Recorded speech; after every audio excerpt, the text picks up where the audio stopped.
नमस्कार। आकाशवाणी जयपुर अजमेर से प्रस्तुत हैं प्रादेशिक समाचार।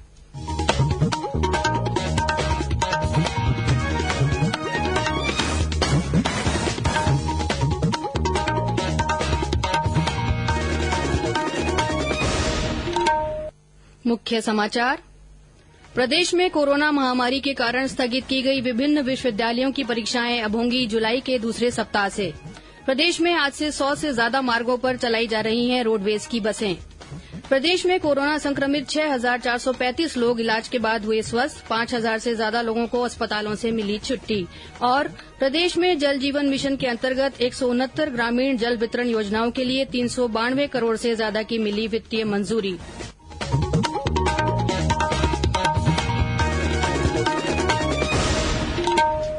समाचारों के साथ मैं अल्पना राठौड़ और अब समाचार विस्तार से।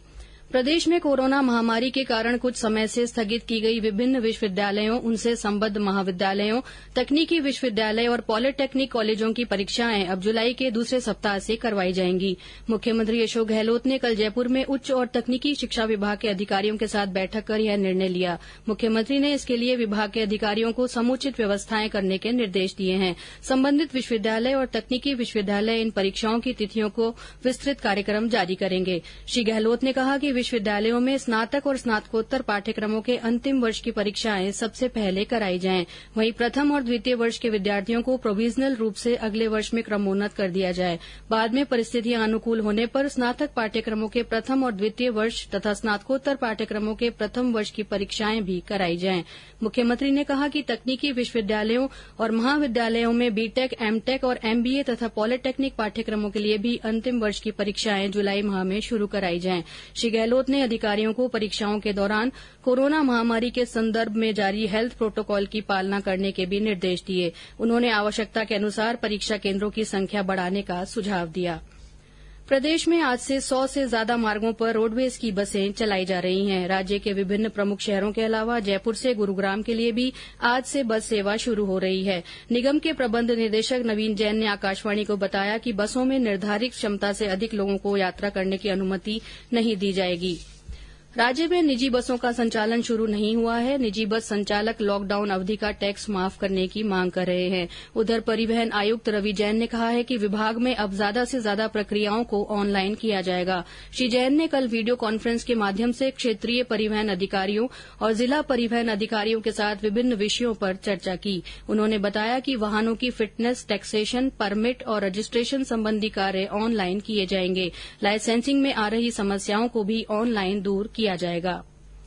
राजस्थान माध्यमिक शिक्षा बोर्ड की 10वीं और 12वीं की इसी महीने होने वाली परीक्षाओं को लेकर आज अजमेर में जिला शिक्षा अधिकारियों की बैठक होगी। इससे पहले कल भी बोर्ड मुख्यालय में प्रदेश के सभी जिला शिक्षा अधिकारियों की बैठक हुई।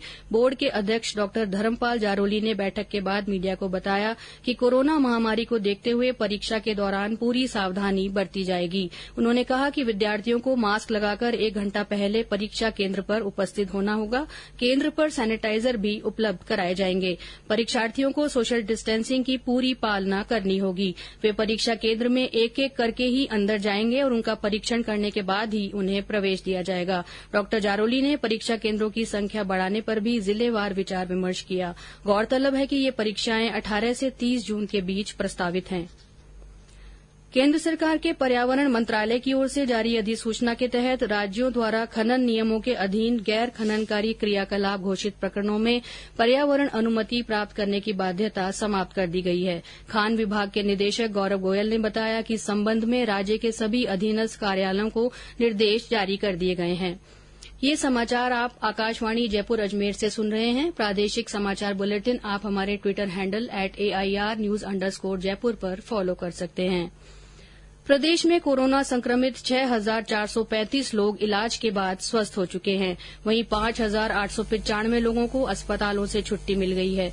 स्वास्थ्य विभाग के अतिरिक्त मुख्य सचिव रोहित कुमार सिंह ने बताया कि कल प्रदेश भर में 273 नए मामले सामने आए हैं। इनमें सबसे अधिक 70 मामले भरतपुर के हैं। इसके अलावा जोधपुर में 44, जयपुर में 42, झालावाड़ में 23, कोटा और पाली में 13-13, सिरोही में 12, अलवर में 10, भीलवाड़ा में 8, दौसा में 7, झुंझुनू में में 6, सीकर में 5, उदयपुर में 4, बाड़मेर और चित्तौड़गढ़ में 3-3, बीकानेर, चूरू और धौलपुर में 2-2 तथा अजमेर, श्रीगंगानगर और टोंक में 1-1 व्यक्ति में कोरोना की पुष्टि हुई है। श्री सिंह ने बताया कि अब प्रदेश में कोरोना संक्रमितों की कुल संख्या 9,373 हो गई है।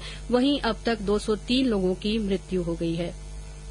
केंद्र सरकार ने एक समाचार पत्र की इस खबर का खंडन किया है कि 50 से 60 दिन तक लगातार सैनिटाइजर के प्रयोग से हानिकारक त्वचा रोग और कैंसर हो सकता है। पत्र सूचना कार्यालय ने ट्विटर पर स्पष्ट किया है कि हैंड सैनिटाइजर से मनुष्य को कोई नुकसान नहीं होता है। यह भी कहा है कि कोविड-19 से सुरक्षा के लिए 70% अल्कोहल युक्त हैंड सैनिटाइजर की सलाह दी जाती है। प्रदेश में जलदाय विभाग की ओर से जल जीवन मिशन के अंतर्गत 169 ग्रामीण जल वितरण योजनाओं के तहत 392 करोड़ 32 लाख 50 हजार रूपये की प्रशासनिक और वित्तीय स्वीकृति जारी की गई है।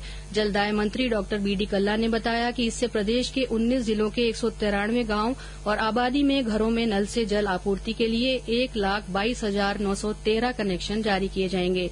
श्री कल्ला ने बताया कि इसके तहत 150 सिंगल विलेज और 19 मल्टी विलेज स्कीम्स स्वीकृत की गई हैं। सिंगल विलेज स्कीम्स के 150 गांव और आबादी के अलावा मल्टी विलेज योजनाओं में 43 गांव और आबादी शामिल की गई है। इस संबंध में सभी संबंधित क्षेत्रों के अतिरिक्त मुख्य अभियंताओं को तकनीकी स्वीकृति, निविदा और कार्यादेश शीघ्रता से जारी करने के निर्देश दिए गए हैं। प्रदेश के ब्यावर गोमती राष्ट्रीय राजमार्ग संख्या 8 को डबल लेन से 4 लेन हाईवे में विकसित किया जाएगा। इस परियोजना के लिए केंद्रीय सड़क परिवहन और राजमार्ग मंत्रालय की स्टैंडिंग फाइनेंस कमेटी ने मंजूरी दे दी है। उप मुख्यमंत्री सचिन पायलट ने बताया कि इस कार्य पर 721 करोड़ 62 लाख रूपये की लागत आएगी। करीब 100 किलोमीटर लंबाई की यह परियोजना 2 चरण में पूरी होगी। यह कार्य पूरा होने से दिल्ली से जयपुर, अजमेर, ब्यावर, उदयपुर और अहमदाबाद तक यातायात सुगम हो जाएगा। शिक्षा मंत्री गोविंद सिंह डोटासरा ने राज्य के विद्यालयों में आधारभूत सुविधाओं के विकास के लिए भामाशाहों को प्रेरित करने पर जोर दिया है। श्री डोटासरा ने कल जयपुर के शिक्षा संकुल में ज्ञान संकल्प पोर्टल और मुख्यमंत्री विद्यादान कोष योजना की समीक्षा की।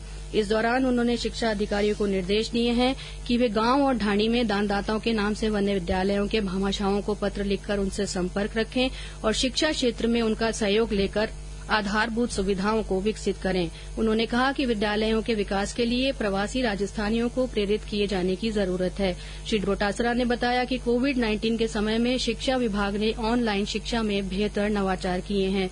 उन्होंने कहा कि राजस्थान देश का पहला ऐसा राज्य है जहां पर कोरोना के समय में भी शिक्षण में किसी तरह की बाधा नहीं आई है।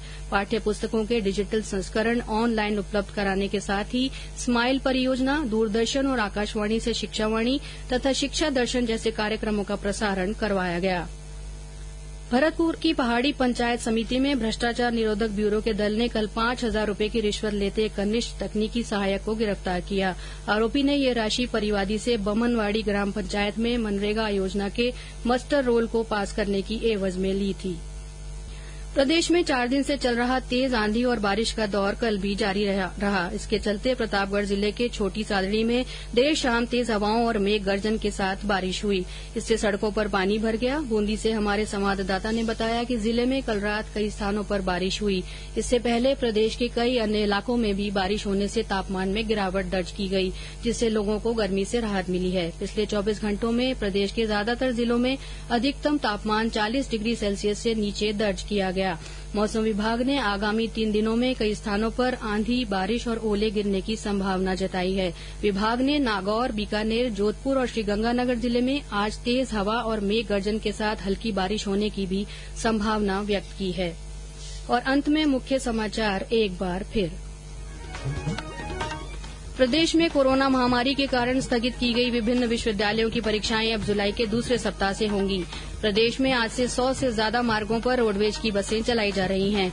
प्रदेश में कोरोना संक्रमित 6,435 लोग इलाज के बाद स्वस्थ हो चुके हैं। और प्रदेश में जल जीवन मिशन के अंतर्गत 169 ग्रामीण जल वितरण योजनाओं के लिए 392 करोड़ रूपये से ज्यादा की वित्तीय मंजूरी मिल गई है। इसी के साथ प्रादेशिक समाचार बुलेटिन समाप्त हुआ। हमारा अगला समाचार बुलेटिन हिन्दी में दोपहर 12:30 बजे प्रसारित किया जाएगा। नमस्कार।